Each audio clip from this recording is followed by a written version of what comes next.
ભારત વિકાસ પરિષદ કેશોદ દ્વારા ભારત માતા પૂજનનો કાર્યક્રમ રાખવામાં આવ્યો। આજરોજ ৭૪માં ગણતંત્ર દિવસની ઉજવણી રાષ્ટ્રભરમાં ઉજવણી થઈ રહી છે, ત્યારે કેશોદમાં ભારત વિકાસ પરિષદ દ્વારા પણ ગણતંત્ર દિવસની ઉત્સાહભેર ઉજવણી કરવામાં આવી હતી।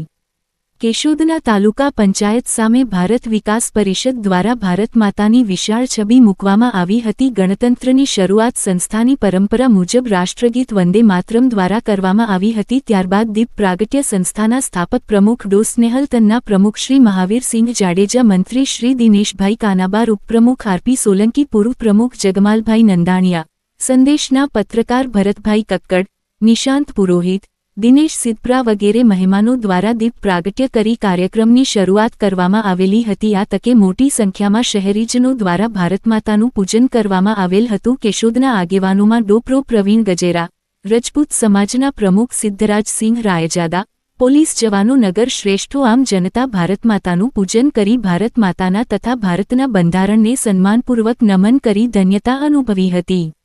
આ કાર્યક્રમના સંયોજક તરીકે જયેન્દ્રભાઈ ઉનડકટ, રસિકભાઈ સાવલિયા, પરેશ ત્રિવેદી, વિજય મહેતા, હિરેન ચાવડા, અશ્વિન સાબલપરા વગેરે દ્વારા કાર્યક્રમનું આયોજન કરવામાં આવેલું હતું। સમગ્ર કાર્યક્રમનું સંચાલન ઉદ્ઘોષક પરેશ ત્રિવેદી દ્વારા કરવામાં આવેલું હતું।